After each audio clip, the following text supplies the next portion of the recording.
نحمده ونصلي على رسوله الكريم اما بعد فاعوذ بالله من الشيطان الرجيم بسم الله الرحمن الرحيم اقرأ باسم ربك الذي خلق خلق الانسان من علق اقرأ وربك الاکرم الذي علم بالقلم علم الانسان ما لم يعلم وقال تبارك وتعالى كما ورد في سورة الزمر قل هل يستوي الذين يعلمون والذين لا يعلمون انما يتذكر اولو الالباب صدق الله العظيم رب اشرح لي صدري ويسر لي امري واحلل عقدة من لساني يفقهوا قولي اللهم ربنا الهمنا رشدنا واعذنا من شرور انفسنا اللهم ارنا الحق حقا وارزقنا اتباعه وارنا الباطل باطلا وارزقنا اجتنابه اللهم ربنا زدنا علما اللهم ربنا زدنا علما اللهم ربنا زدنا علما آمین یا رب العالمین۔ آج میرے سامنے 3 موضوعات ہیں۔ پہلی بات علم کی حقیقت اور علم کی اہمیت۔ ہمارے دین میں علم کی کیا اہمیت ہے، فی نفسہ ہی علم کی اہمیت، اور نمبر 2 یہ علم اور عبادت ان کے مابین نسبت و تناسب کیا ہے، اہمیت کے اعتبار سے، فضیلت کے اعتبار سے۔ کیونکہ عام ہمارا جو مذہبی تصور ہے اس میں عبادات کو اہم تر سمجھا جاتا ہے، لیکن قرآن و حدیث سے معلوم ہوتا ہے کہ تعلم و تعلیم خاص طور پر قرآن کی وہ افضل ترین ہے، وہ عبادت کے مقابلے میں کہیں زیادہ فضیلت والی شے ہے۔ پھر تیسری بات یہ کہ علم کی قسمیں کون کون سی ہیں۔ آج آپ کو معلوم ہے کہ ہم کہتے ہیں دینی علوم، وہ تو ظاہر بات ہے مدارس میں پڑھائے جاتے ہیں، قرآن کا علم ہے، حدیث کا علم ہے، فقہ کا علم ہے، ایک علم کلام، ایک علوم کہلاتے ہیں دینی، اور باقی علوم جو ہیں ان کو ہم کہتے ہیں دنیاوی، اور ذہن میں یہ بیٹھا ہوا ہے کہ ان کا دین سے کوئی تعلق نہیں۔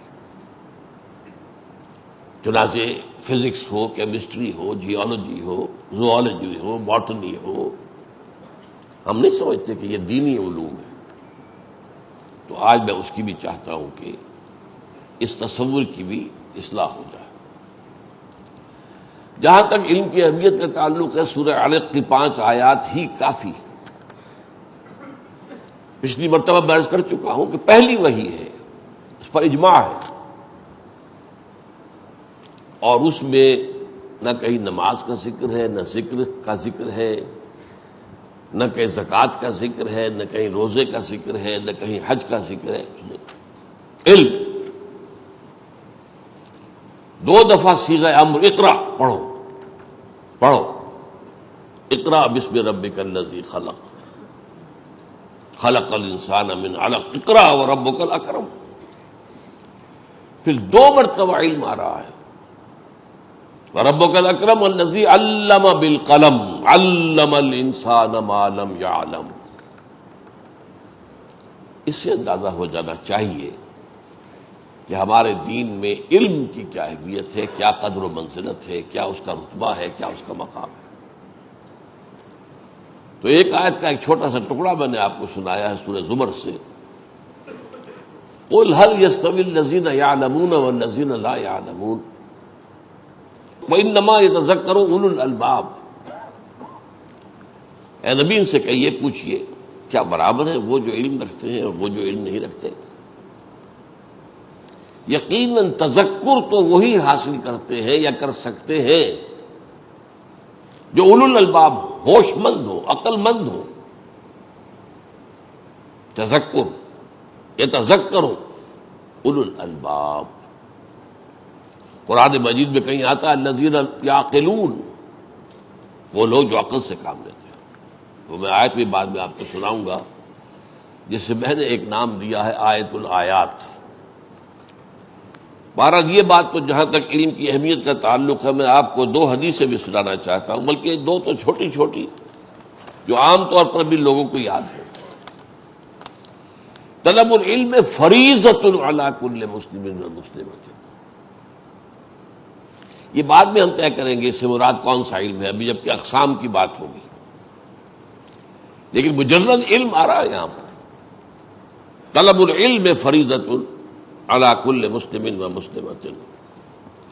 اور ایک حدیث، یہ حدیث تو صحیح ہے، دوسری حدیث کی سند کے اوپر میں گفتگو نہیں کر سکتا. اطلبوا العلم ولو کان بالصین، علم حاصل کرو، طلب کرو، چاہے وہ چین میں ہو. اب چین میں تو ظاہر بات ہے کہ قرآن اور حدیث کا علم تو نہیں تھا. اگر یہ حدیث صحیح ہے، میں شرط کے ساتھ کہہ رہا ہوں، مجھے موقع نہیں ملا کہ میں اس کی تخریج کر سکتا کہ صحیح ہے یا نہیں ہے، مشہور تو ہے. لیکن اب 2 حدیثیں میں آپ کو سناتا ہوں.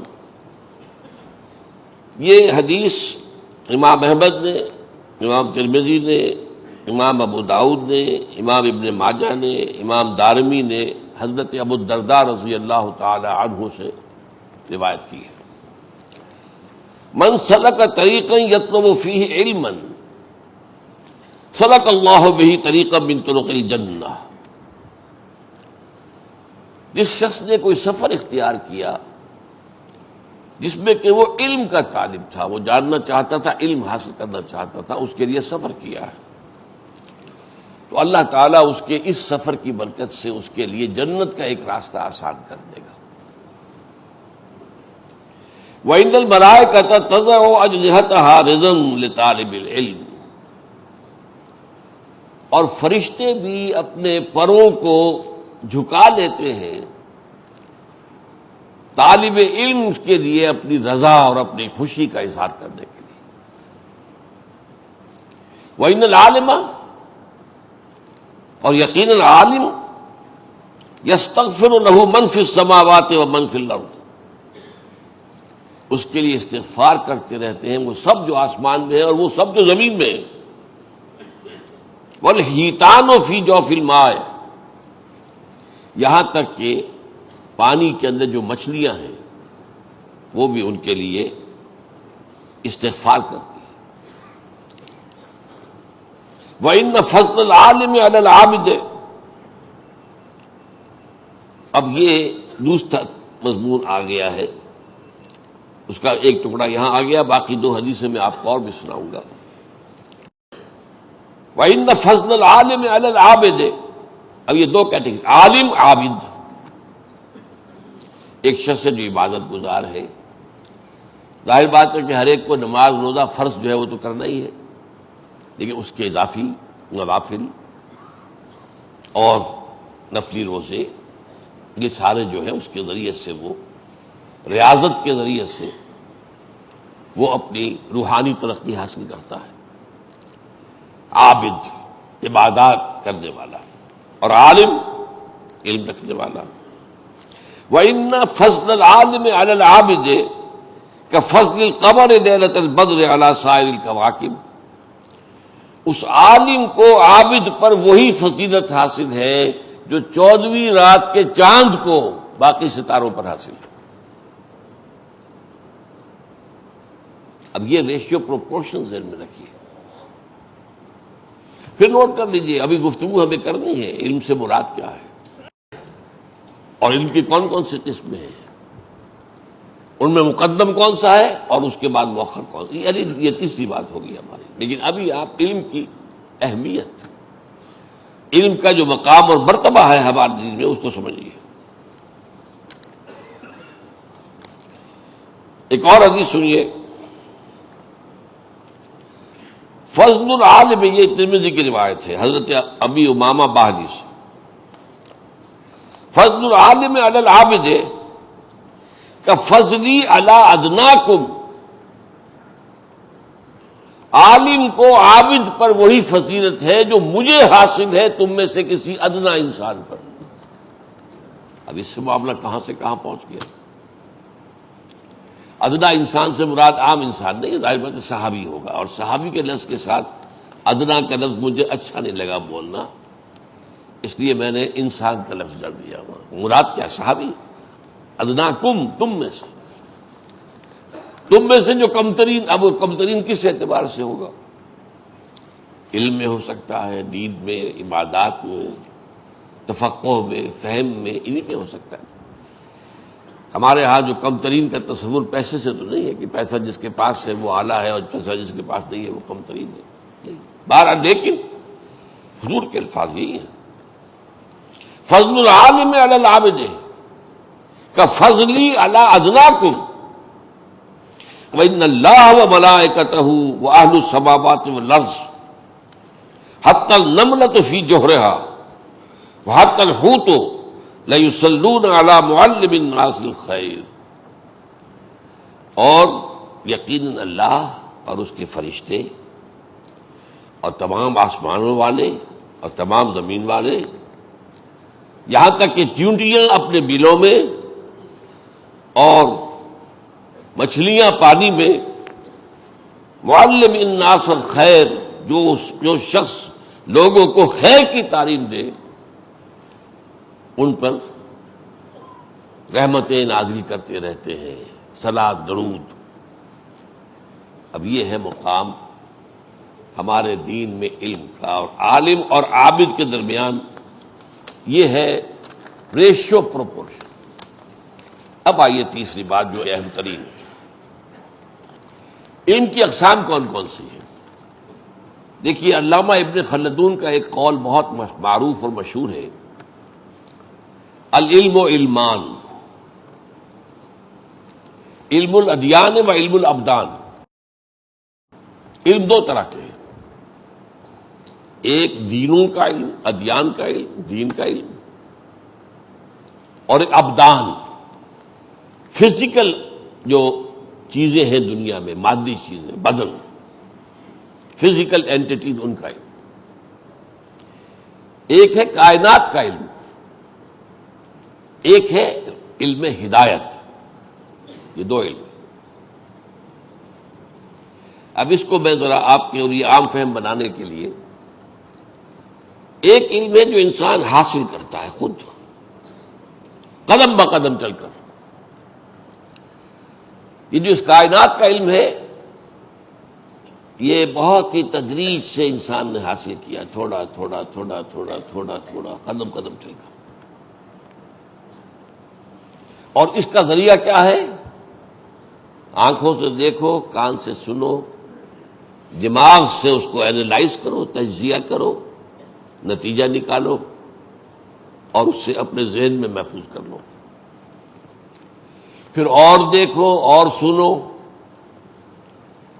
اور معلومات حاصل کرو، اس سے نتیجہ نکالو، پچھلے نتیجے سے اس کو ٹیلی کرو. کوئی نئی چیز علم میں آئی ہے اسے بھی اپنی میموری کے اندر رکھ لو، درجہ بدرجہ، درجہ بدرجہ، درجہ بدرجہ، درجہ بدرجہ. یہ علم بڑھا ہے کائنات کا. سادہ سی مثال دیتا ہوں. آدمی کو آغاز میں سورسز آف انرجی کا کوئی علم نہیں تھا. انرجی کہاں سے آتی ہے؟ ابھی آگ سے بھی واقف نہیں تھا. وہ تو کسی نے دیکھا کہ پہاڑ کی کوئی چٹان گری نیچے، اور نیچے بھی پتھر تھا تو شعلہ نکلا.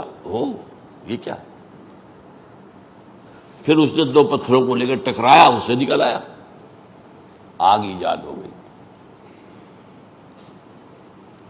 کچھ عرصے بعد اب اس نے آگ سے، پہلے وہ کچا گوشت کھاتا تھا یا کچے پھل یا درختوں کی جڑیں. یہ جو مولی ہے یہ بھی جڑ ہے، گاجر بھی جڑ ہے، اور بھی جڑیں ہوتی ہیں، نرم ہوتی ہیں. لیکن اب کھانا پکا کر اس نے گوشت پکا کر کھانا شروع کیا.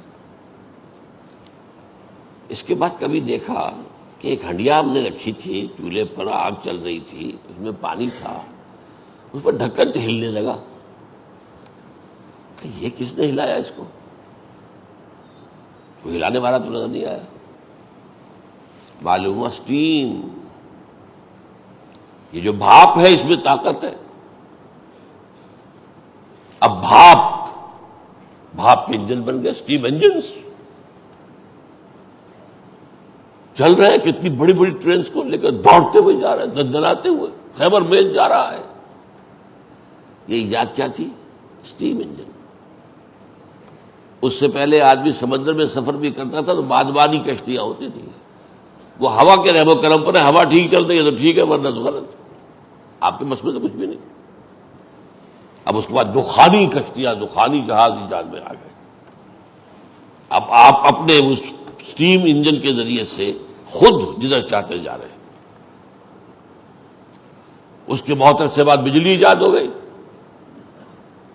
پھر ایٹمک انرجی ایجاد ہو گئی۔ اللہ، اس کائنات کے ذروں کے اندر کتنی قوت ہے، ایٹم میں کتنی قوت ہے، اللہ۔ یہ سب کیا ہوا ہے؟ پہلے دن سے تو ایٹمک انرجی معلوم نہیں تھی، حضور کے زمانے سے بھی معلوم نہیں تھی، یہ تو بہت بات کی بات ہے نا۔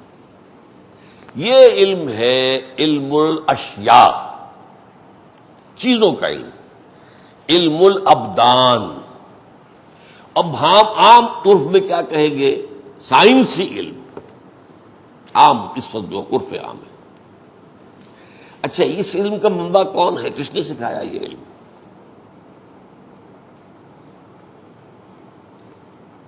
یہ علم جو ہے اللہ نے سکھایا ہے، علم کا منبع سچما ذات باری تعالیٰ ہے، لیکن سکھایا کس طور سے؟ اصل میں سورہ بقرہ کا 4تھا رکوع اس اعتبار سے، علم کی 2 قسموں کے اعتبار سے بہت اہم ہے۔ شروع میں ایک علم کا ذکر ہے کہ علم آدم الاسماء کلھا، اللہ نے آدم کو سارے نام سکھا دیے۔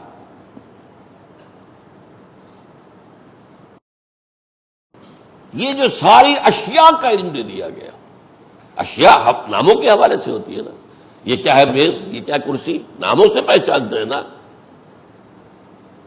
علم آدم الاسماء کلھا، یہ علم ودیت کر دیا گیا آدم کے اندر، اور اس علم کی حیثیت کیا ہے؟ جیسے آپ دیکھتے ہیں آم کی گٹھلی ہے،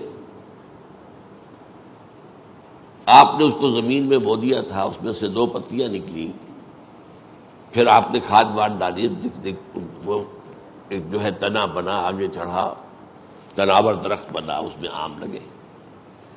یہ آم کا درخت کہاں سے آ گیا ہے؟ اس گٹھلی میں سے آیا ہے، پوٹینشلی، بالقوہ۔ آم کا درخت آم کی گٹھلی میں موجود تھا۔ اسی طرح حضرت آدم کو جو یہ علم پوٹینشلی دے دیا گیا تھا، اور جس کے لیے آپ کو کیا دے دیے گئے؟ آلات، ان السمع والبصر والفؤاد کل اولئک کان عنہ مسئولا۔ یہ سمع اور بصر دیکھو، کھول آنکھ، زمین دیکھ، فلک دیکھ، فضا دیکھو۔ افلا ينظرون الى الابل كيف خلقت والى السماء كيف رفعت والى الجبال كيف نصبت والى الارض كيف سطحت۔ دیکھو دیکھو دیکھو دیکھو، غور کرو۔ یہ علم جو ہے درجہ بدرجہ، قدم بقدم بڑھتے ہوئے آج اس مقام پر پہنچ گیا ہے کہ انسان چاند پر سیر کر کے آ گیا۔ ایٹم ہم تک کوئی شے نہیں ہے، اب تو اس سے بہت آگے کی چیزیں ایجاد ہو چکی، ہائیڈروجن بم ایجاد ہو چکا ہے، وہ تو ایٹم بم تو بچونگڑا ہے اس کے سامنے۔ اور اب جو ایٹم بم بن رہے ہیں، وہ جو بیچارے چھوٹے چھوٹے کھلونے جاپان پر پھینکے گئے تھے، وہ تو کھلونے ہیں ان ایٹم بم کے مقابلے میں جو آج بن رہے ہیں۔ یہ علم تدریجاً حاصل ہوا انسان کو، انسان نے حاصل کیا۔ اس میں 2 چیزیں لگیں، حواس دیکھو سنو، ان السمع والبصر، اور تیسری شے عقل، جو کچھ آپ نے دیکھا. کمپیوٹر سمجھیے آج کیا ہے، کمپیوٹر میں آپ ڈیٹا فیڈ کرتے ہیں تو پھر وہ آپ کو کوئی پروسیس کر کے جواب دیتا ہے. آج خود تو نہیں اس کے اندر کچھ ہے، ڈیٹا فیڈ کر دیجئے، اس کو پروسیس کر کے جواب دے دے گا. بس ڈیٹا آ رہا ہے آنکھ سے، کان سے، چکھنے سے، سونگھنے سے، چھونے سے، یہ حواس خمسہ کہلاتے ہیں. 5 ذرائع علم، معلومات کے 5 ذرائع اللہ نے ہمارے اندر رکھ دیے، اور دماغ میں کمپیوٹر رکھ دیا. اور یہ اتنا بڑا کمپیوٹر ہے جس کا کہ انسان تصور نہیں کر سکتا. یہ اتنا صحیح کتنا دماغ ہوتا ہے. اور اسی دماغ میں سے آئنسٹائن نکل آیا ہے، اسی دماغ میں سے کون سے بڑے بڑے سائنسدان نکل آئے. یہی ہے تو وہی چھوٹا سا، سب کچھ اس میں ہے تھا، وہ اللہ نے گٹھلی کی شکل میں رکھ دیا تھا. لیکن اسے انسان نے ایکوائرڈ نالج ہے، یہ علم انسان نے حاصل کیا ہے. شاہ ولی اللہ دہلوی کے جو صاحبزادے نہیں بلکہ پوتے شاہ اسماعیل دہلوی ہیں، انہوں نے ابقات نامی ان کی کتاب ہے، بڑی مشکل کتاب ہے فلسفے کی اور تصوف کی. تو اس کا پہلا ابقہ جو ہے، پہلا چیپٹر چھوٹا سا، وہ کیا ہے؟ انہوں نے علم کی 3 قسمیں قائم کی ہیں: علم بالحواس، علم بالعقل، اور تیسرا علم بالقلب. میں نے 2 کو جمع کر دیا ہے، حواس اور عقل یہ مل کر نتیجہ نکالتے ہیں. یہ علم بالحواس، علم بالعقل، یہ دونوں مل گئے، اس سے ایکوائرڈ نالج، سائنٹیفک نالج یہ بڑھتا جا رہا ہے. دوسرا ہے علم بالقلب. قلب میں کیا شے ہے یہ ہم پڑھ چکے، کتنی مرتبہ بحث آ چکی. روح. علم بالقلب کہہ لیں، علم بالروح کہہ لیں، علم وحی کہہ لیں، علم نبوت کہہ لیں. نبی سائنس پڑھانے نہیں آئے تھے، ورنہ تو ہم شکوہ کرتے کہ حضور نے ہمیں ایٹم بم کیوں نہیں سکھا دیا. نبی سائنس کے لیے نہیں آتے. اگرچہ قرآن مجید میں سائنٹیفک فینومینا کے حوالے ہیں اور انہیں آیات کہا گیا ہے. اب آپ دیکھیں، لیکن وہی لفظ جو قرآن کے الفاظ کے لیے آ رہا ہے، آیات. ان فی خلق السماوات والارض واختلاف اللیل والنہار والفلک التي تجری فی البحر بما ينفع الناس وما انزل اللہ من السماء من ماء فاحیا به الارض بعد موتها وبث فیہا من کل دابۃ وتصریف الریاح والسحاب المسخر لآیات لقوم یعقلون. یہ آیات ہے. ایک آیات مشہود ہے، دیکھو غور کرو، یہ ہماری نشانیاں ہیں. ایک آیات متلو ہیں جن کی تلاوت کرتے ہیں ہم، جو ہم پر نازل کی گئی نبی کے ذریعے سے. یہ بالکل دوسرا علم ہے، جداگانہ علم ہے. اور یہ وہ علم ہے جس کی طرف اشارہ ہے سورہ بقرہ کے اس 4 رکوع کے آخر میں. فَإِمَّا يَأْتِيَنَّكُم مِّنِّي هُدًى فَمَن تَبِعَ هُدَايَ فَلَا خَوْفٌ عَلَيْهِمْ وَلَا هُمْ يَحْزَنُونَ وَالَّذِينَ كَفَرُوا وَكَذَّبُوا بِآيَاتِنَا أُولَٰئِكَ أَصْحَابُ النَّارِ هُمْ فِيهَا خَالِدُونَ. جب کبھی بھی تمہارے پاس آئے کوئی ہدایت میری جانب سے، تو جو بھی میری اس ہدایت کی پیروی کرے گا اس کے لیے نہ خوف ہوگا نہ حزن، اور جو اس ہدایت کا انکار کریں گے اولئک اصحاب النار هم فیہا خالدون، وہ جہنمی ہو. یہ چارٹر ہے، چارٹر آف ہیومینٹی. آدم کی تخلیق کے بعد ایک دور کیا ہے، جنت میں رکھا گیا آزمائشی طور پر، انہیں بتانے کے لیے دیکھو تمہارا دشمن بھی ہے، اس باغ میں سے جو چاہو کھاؤ سوائے اس درخت کے. جیسے آپ کو معلوم ہے ہر شے دنیا میں مباح ہے سوائے اس کا جس کی حرمت پر ثبوت ہو، جو حرام اللہ اور اس کے رسول نے کر دی. تو ایک درخت حرام کر دیا گیا. اور ابلیس نے اسی کا وسوسہ اندازی کر کے اسی کو کھانے پر آمادہ کر دیا۔ یہ ایک ڈیمونسٹریشن تھی، ایک ٹریننگ تھی۔ جیسے سی ایس پی آفیسرز ہوتے ہیں، ان کے پہلے تو امتحانات ہوتے ہیں، پھر ان کی ٹریننگ ہوتی ہے باقاعدہ۔ یہ آدم کا اسے جو خلافت عرضی دی جانے والی تھی، اس کا ٹریننگ کورس تھا۔ دیکھو تمہارا ایک دشمن ہے ابلیس، تمہارا اور تمہاری نسل کا، اس سے بچ کر رہنا۔ دیکھ لیا نا تم نے، تم سے گناہ سرزد کرا دیا نا، اس کے جھانسے میں آ گئے نا۔ ایک ہی درخت ہم نے حرام کیا تھا، وہی کھا گئے۔ لیکن اب اس کے بعد کہا یہ اصل میں صرف وہ جب حضرت آدم اور حوا دونوں نے توبہ کر لی، اللہ ہم سے خطا ہو گئی، معاف فرما دے۔ جیسے اس کے بعد حضور فرماتے ہیں کل بنی آدم خطاؤون کل خیر الخطائین التوابون۔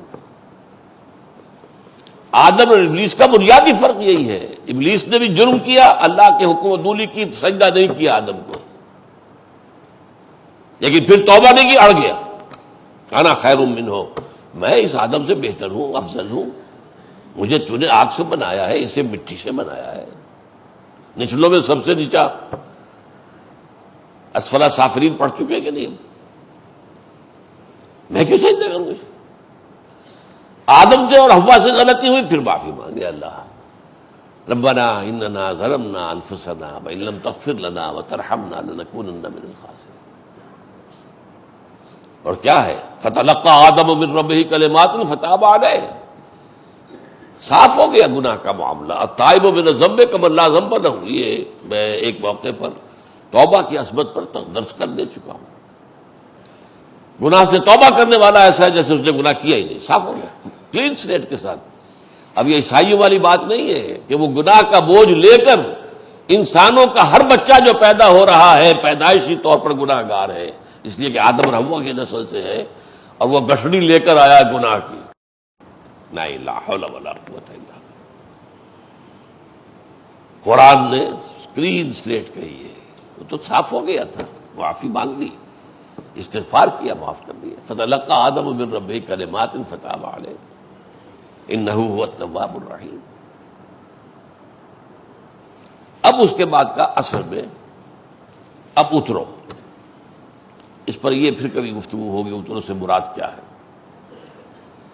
اب جو تمہیں جس کے لیے ٹریننگ دی گئی ہے، جس کے لیے تخلیق ہوئی ہے، انی جاعل فی الارض خلیفہ، جاؤ زمین کا سوال و انتظام۔ اب یہ چارٹر ہے، فَإِمَّا يَأْتِيَنَّكُم مِّنِّي هُدًى۔ ایک تو ہم نے تمہیں جو مادی علوم ہیں ان کو حاصل کرنے کے ذرائع دے دیے، آنکھ دے دی، کان دے دیے، حواس خمسہ دے دیے، عقل دے دی، یہ تو اس سے تو تم خود قدم بقدم چلو گے۔ اور یہ قدم بقدم چلنا جو ہے یہ ہوگی سائنس کا ارتقاء ہوگا، اور اس میں آپ جان لیجئے کہ یہ تقریباً 150-200 برس ایسے ہیں۔ اس سے پہلے یہ چیونٹی کی چال چل رہا تھا، علم چیونٹی کی چال، لیکن اس کے بعد اس علم کی جو تیز رفتاری ہوئی ہے، کہاں سے کہاں پہنچ گیا۔ کل 150-200 برس کی بات ہے نا، کون جانتا تھا بجلی کس بلا کا نام ہے؟ کون جانتا تھا اسٹیم سے بھی انجن چلتے ہیں، یہ بھاری بھاری، اور جہاز چلتے ہیں اتنے بڑے بڑے۔ یہ سارا جو ہے کہاں سے کہاں انسان نے سفر طے کیا ہے ان دور میں۔ اب یہ انسان دوڑ رہا ہے، لیکن دوسرا وہ علم آتا ہے، حاصل نہیں کرتا ہے زبردستی، آپ کے اختیار میں نہیں ہے کہ آپ حاصل کر سکیں۔ اٹ از گیون، یہ ریویلڈ نالج ہے۔ انگریزی میں ایک دوسرے کے مقابلے میں لائیے ایکوائرڈ نالج، جو ہم ایکوائر کرتے ہیں اپنی آنکھوں سے، کانوں سے، عقل سے، ایکوائرڈ نالج ہے۔ اسے سائنس کا علم کہہ لیں، اسے مادی علوم کہہ لیں، اسے علم الابدان کہہ لیں، یہ نام مختلف ہوں گے، لیکن یہ آدمی حاصل کرتا ہے۔ ایک ہے ریویلڈ نالج، وہ ریویل کیا جاتا ہے، اوپر سے اتارا جاتا ہے۔ یہ نیچے سے قدم بقدم آدمی حاصل کرتا ہے۔ یہ نالج جو ہے علم بالوحی، علم بالروح، علم بالقلب، علم نبوت، یہ ہے علم ہدایت۔ یہ علم ہدایت جو ہے جب آیا کتابوں کے ذریعے، نبیوں کے ذریعے، پھر اس میں آیات ہیں اللہ کی. ٹھیک ہے. اب دو طرح کی آیات عزم قرآن ہے. ایک آیات مشہود جن کا مشاہدہ ہوتا ہے، آسمان زمین. میں نے جو ابھی لمبی آیت سنائی تھی آپ کو، 10 نشانیاں اللہ کی ایک آیت میں جمع کی گئی ہیں. یہ طویل ترین آیت ہے اس اعتبار سے قرآن کی، ورنہ یہ آیتیں، یہ نشانیاں علیحدہ علیحدہ بیان ہوتی ہیں. خلق السماوات والارض بہت دفعہ آیا ہے، اختلاف اللیل والنہار بہت دفعہ آیا ہے، کشتیوں کا چلنا بہت دفعہ آیا ہے وغیرہ، ہواؤں کا چلنا. لیکن یہ جو جمع کی گئی آیت، ان فی خلق السماوات والارض واختلاف اللیل والنہار والفلک التی تجری فی البحر بما ينفع الناس وما انزل اللہ من السماء من ماء فاحیا به الارض بعد موتها وبث فيها من كل دابة وتصریف الرياح والسحاب المسخر بین السماء والارض. یہ آسمان اور زمین کی تخلیق میں، رات اور دن کے الٹ پھیر میں، اور یہ جو کشتی چلتی ہے تمہارا سامان لے کر پانی کے اندر، سمندر کے اندر، اور یہ جو اللہ نے آسمان اس میں پانی اتارا ہے، اور جو اس کے ذریعے سے رویدگی پیدا کی ہے زمین کے اندر، اور پھر اس زمین کے اندر ہر طرح کے جاندار پھیلا دیے ہیں، اور یہ جو ہوائیں چلتی ہیں، اور یہ تمہارے جو بادل ہیں آسمان اور زمین کے درمیان معلق، یہ سب لآیات، یہ سب نشانیاں ہیں. لیکن کس کے لیے؟ لقومی یعقلون، جو عقل سے کام لیتے ہیں. تو یہ سمع بصر عقل، اس کے ذریعے سے علم حاصل ہوا. یہ ایکوائرڈ نالج ہے، وہ ریویل نالج ہے. اچھا، البتہ اس میں ذرا جلدی سے چند باتیں سمجھ لیجیے. یہ ریویلڈ نالج دو طرح کا ہے. ایک تو ہے جو انبیاء پر آیا ہے، اور اس میں بھی ایک وحی خفی ہے، ایک وحی جلی ہے. لیکن نبوت کوئی شخص خود حاصل نہیں کر سکتا تھا، یہ بالاجماع ہے. نبوت اکتسابی شے نہیں ہے، یہ وہبی شے، اللہ دیتا جس کو چاہتا ہے. یا آپ ریاضتیں کر کر کے، کچھ اور کر کر کے، کچھ علم بڑھا کر، کچھ اور تپسیا کر کے، اور یہ سب کچھ کر کے آپ نبوت حاصل نہیں کر سکتے. وہ تو وہبی شے ہے، اللہ دے گا تو دے گا. وہ گیون، میں کہہ رہا ہوں، revealed, given, it's not acquired. مادی علوم ایکوائرڈ ہے، وہ ریویلڈ ہے. اس میں وحی جلی، وحی خفی. وحی جلی وہ ہے کہ جس کو وحی مطلوب کہتے ہیں، تلاوت کی جاتی ہے، قرآن آیات. اور وحی خفی وہ ہوتی ہے جو رسول کے دل میں کوئی بات ڈال دی گئی، لفظاً وحی نہیں آئی ہے، پھر رسول اس کو اپنی زبان سے ادا کرتا ہے، اسے ہم حدیث کہتے ہیں. وہ بھی وحی ہے، لیکن اس کی تلاوت کا لفظ استعمال نہیں کرتے. اور دوسری بات کیا ہے؟ وحی جلی محفوظ ہوتی ہے، کوئی شیطان اس میں در اندازی نہیں کر سکتا، نہیں نبی کا اپنا کوئی نفس اس کے اندر کوئی دخل دے سکتا ہے، نہ نبی کا اپنا کوئی تخیل اس میں دخل دے سکتا ہے. بالکل محفوظ. لیکن وحی خفی محفوظ نہیں ہوتی. البتہ نبی کی وحی خفی محفوظ ہوتی ہے، لیکن یہ وحی خفی عام انسانوں کو بھی آتی ہے، جسے ہم کہتے ہیں سچے خواب. ایک شے دیکھی ہے خواب میں، 2 دن 3 دن کے بعد یا اگلی صبح کو وہ واقعہ ضرور پذیر ہو گیا. How did you come to know? یہ تمہارا ایکوائرڈ نالج تو نہیں تھا، ایکوائرڈ بھی تو نکل گیا. اس کو کہا ہے حدیث کے اندر کہ یہ نبوت کا 46واں یا 60واں جز ہے، سچا خواب. اور میں نے آپ کو بتایا حضرت عائشہ کی روایت کیا تھی رضی اللہ تعالی عنہ، کہ اول ما بدأ بہ النبی صلی اللہ علیہ وسلم الرؤیا الصادقہ. حضور پر وحی کا جب سلسلہ شروع ہوا تو پہلی قدم کیا تھا؟ سچے خواب. جو آپ خواب میں دیکھتے تھے کفالق صبح، صبح جس طرح طلوع ہوتی ہے ایسی وہ واقعہ ضرور پذیر ہو جاتا تھا. تو وحی خفی عام انسان کو بھی ہوتی ہے. غیر نبی کو بھی ہوتی ہے. یہاں تک کہ حضور قرآن میں آتا ہے شہد کی مکھی کو ہم نے وحی کی. حیوان ہے. غیر نبی حضرت موسیٰ کی والدہ کو وحی کی کہ وہ ڈال دو اپنے بچے کو، پرواہ نہ کرو، ایک صندوق سے میں ڈالو اور سمندر میں ڈال دو. آخر کتنا یقین ہوگا انہیں اس بات پر، تبھی تو اس بچے کو ڈال دیا پانی میں. یہ کوئی ان کی سوچی اسکیم تو نہیں تھی نا. تو وہی یہ خفی عام انسانوں کو بھی ہوتی ہے. آج کل اس کا نام دیا جا رہا ہے، آج سے کچھ عرصے پہلے سائنس اس کی نفی کرتی تھی بالکل. نالج وہی ہے صرف جو میٹیریل نالج ہے، جو مادی علم ہے، جو ویریفائبل ہے، جس کو ناپا جا سکتا ہے، تولا جا سکتا ہے، دیکھا جا سکتا ہے، سنا جا سکتا ہے. اور کوئی نالج ماننے کو تیار نہیں تھے. آج نہیں بات وہ. آج تو آپ کہتے ہیں انٹیوشن، وجدانی طور پر ایک بات مجھے آئی ہے میرے ذہن میں. بھئی کہاں سے آئی ہے؟ میں نے سوچ کر سغرا کمرا جوڑ کر نتیجہ نہیں نکالا. وجدان، انٹیوشن کیا ہے؟ اور ایک بات اس سے بھی آگے، ایکسٹرا سینسری پرسپشن، بغیر ان حواس کے علم حاصل ہو جانا آج مانا جا رہا ہے. لیکن یہ کہ بدبختی یہ ہے کہ اس کو وہی آسمان کی، اللہ کی، اس کی طرح منسوب نہیں کر رہے. آنکھوں پر پردے پڑے. جتنی نشانیاں یہ سائنسدان دیکھتے ہیں اللہ کی، ہم کہاں دیکھ سکتے ہیں؟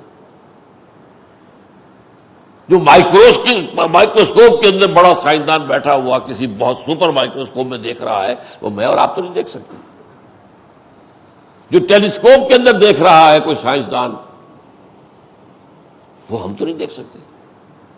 لیکن ان بدبختوں پر سب کچھ دیکھ کر، ساری نشانیاں دیکھ کر، اللہ کا علم حاصل نہیں ہوا. کائنات کا علم ہے، حاصل ہو گیا. علم مادی علم ہے، حاصل ہو گیا ہے. بہت ہو گیا ہے، بہت ہو گیا. وہ آج تصور نہیں کر سکتے. عام آدمی کیا کرے گا؟ بڑے بڑے سائنسدان تصور نہیں کر سکتے کہ علم کی کیا حد. اس لیے کہ علم کی شاخیں اتنی ہو گئی ہیں. پی ایچ ڈی فزکس میں کر رکھا ہے، کیمسٹری کی شاید بنیادی باتیں بھی معلوم نہ ہو. بنیادی تو خیر معلوم ہوگی، لیکن آگے کی بات تو معلوم نہیں. آج کہاں تک پہنچی کیمسٹری، جینیٹکس کہاں تک پہنچ گئے، فزکس والے کو کیا پتہ چلے گا. تو یہ صورت جان لیجئے کہ علم میں وہی ایک ہے خفی، ایک ہے جلی. جلی صرف انبیاء کرام کے ساتھ منسوب ہے، وہ اللہ کی طرف سے فَإِمَّا يَأْتِيَنَّكُم مِّنِّي هُدًى فَمَن تَبِعَ هُدَايَ فَلَا خَوْفٌ عَلَيْهِمْ وَلَا هُمْ يَحْزَنُونَ. وہی یہ خفی عام لوگوں کو بھی آتی ہے، کشف ہو جاتا ہے. یہ بھی وہی ہے.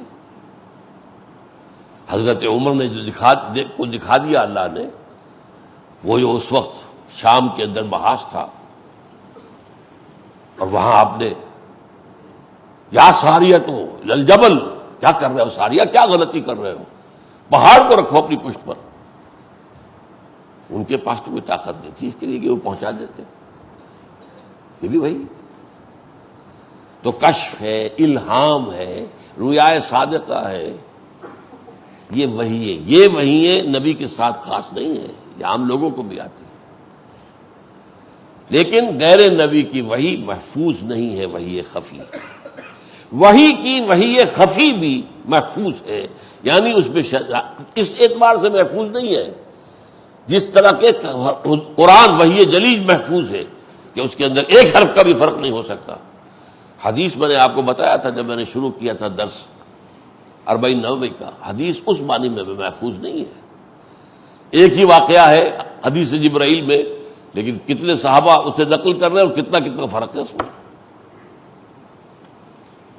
میری آج ایک بات کہی ہوئی اس وقت، آپ میں سے 10 آدمی جا کر اگر کہیں نقل کریں گے تو مختلف ہوگی، ایک تو نہیں ہوگی. تو حدیث یہ جو وحی خفی ہے نبی کی، اس معنی میں محفوظ ہے کہ اس میں شیطان یا نفس انسانی کا کوئی دخل نہیں، لیکن اس معنی میں محفوظ نہیں ہے کہ اس کا ریکارڈ بھی محفوظ ہو جائے. یہ فرق ہے. لیکن وحی خفی ہے نبی کی، وہ بھی اس میں محفوظ ہے، کوئی شیطانی اس میں دخل حاصل نہیں ہو سکتا۔ اب آپ نے یہ دو قسمیں سمجھ لی، اس میں سے میں صرف اشارہ کروں گا آج، ان میں سے مقدم کون سی ہے؟ اس وقت دنیا کے اندر بدقسمتی، بدبختی نوع انسان کی، شامت اعمال انسان کی، سارا زور اس سائنسی علم پر ہے، ایکوائرڈ نالج پر ہے، اور علم بالوحی، علم بالقلب، علم بالروح، علم نبوت، علم ہدایت، اس سے آنکھ بند کر دی گئی۔ یہ پوسٹ رینائسنس جو ورلڈ ہے دنیا میں، جو رینائسنس ہوا یورپ کے اندر 14ویں 15ویں صدی عیسوی کے اندر، احیاء العلوم، مذہب کو پیٹھ دکھا دی گئی، مذہب کو علیحدہ کرو، چھوڑو، کائنات کو اسٹڈی کرو، سائنس پڑھو۔ اس کے بعد سے جو گھڑ دوڑ شروع ہوئی ہے سائنس کی، ظاہر بات ہے جدھر بھی انسان توجہ کرے گا نتیجہ تو نکلے گا، نتیجہ نکلا ہے۔ اور اللہ کی آیات میں، وہ تو یہ آیات تو تھی، ایک زمانے میں مسلمانوں نے علم ہدایت پر بھی توجہ دی اور اس علم اشیاء پر بھی۔ سائنس، بہت سے سائنسوں کے موجد مسلمان ہو گئے۔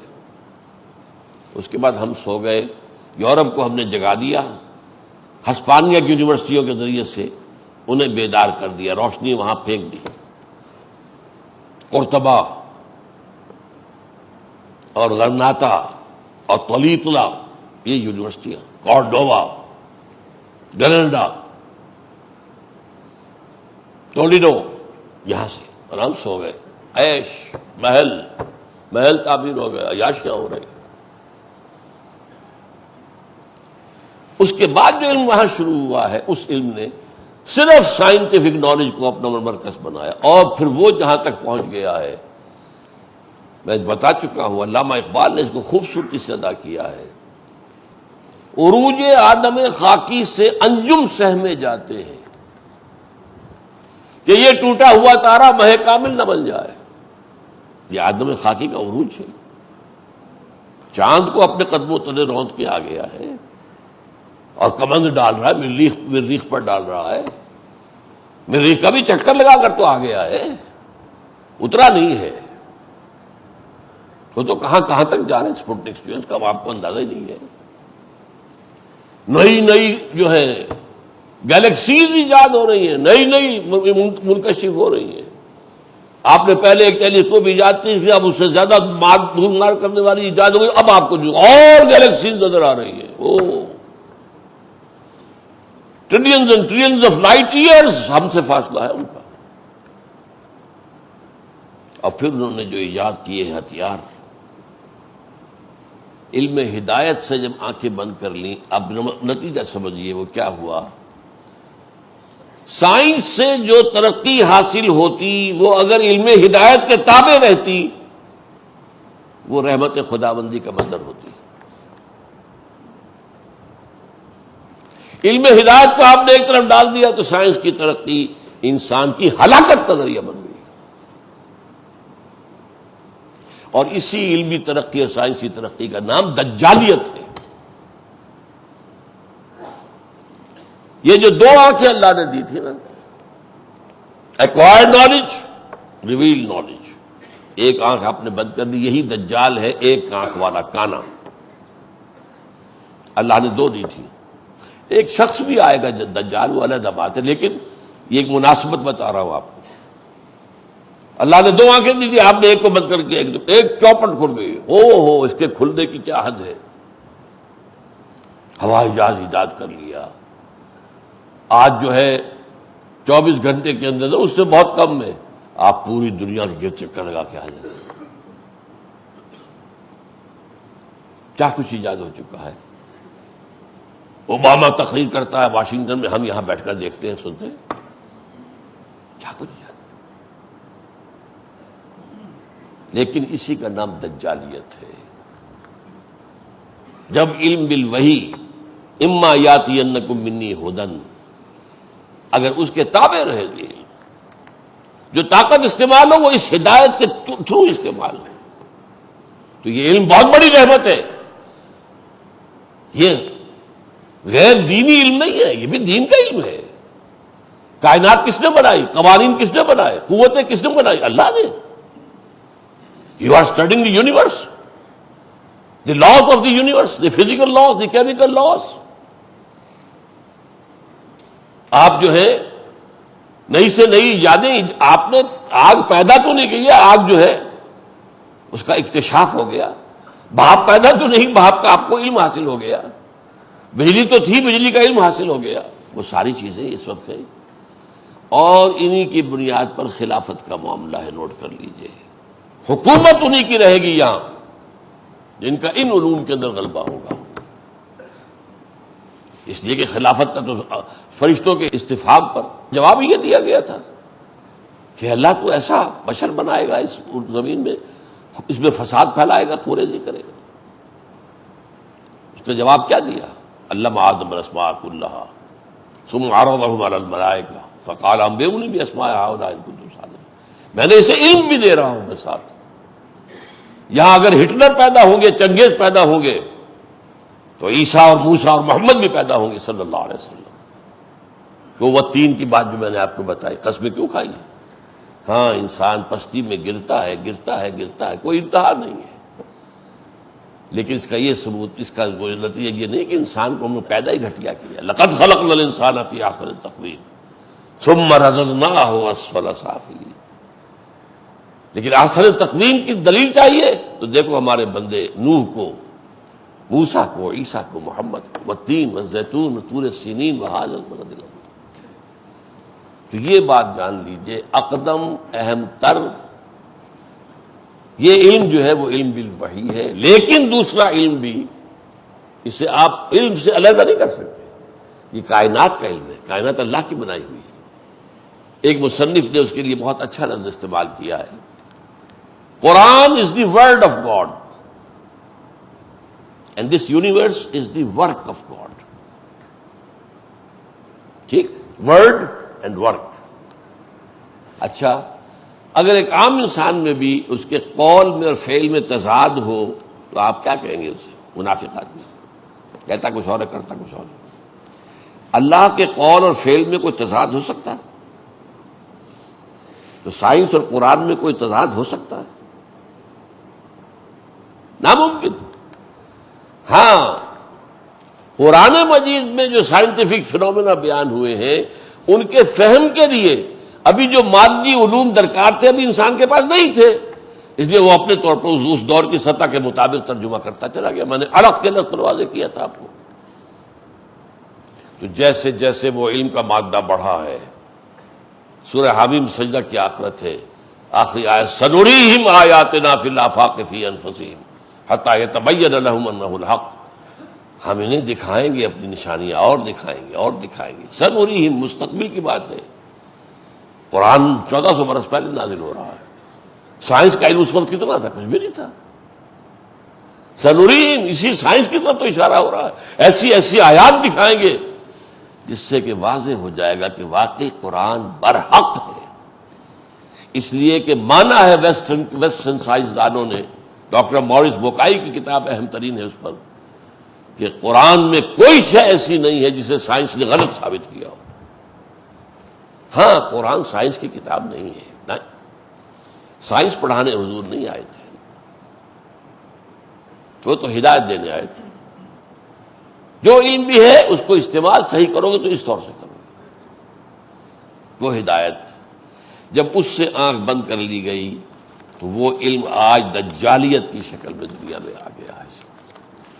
اصل جو علم ہے، علم ہدایت، اس کی اہمیت، اس کی عظمت کیا ہے؟ عظمت دین، عظمت قرآن۔ لیکن میں نے آج ایک غلط فہمی کا ازالہ چاہا ہے، آپ اسے غیر دینی علوم نہ کہیں۔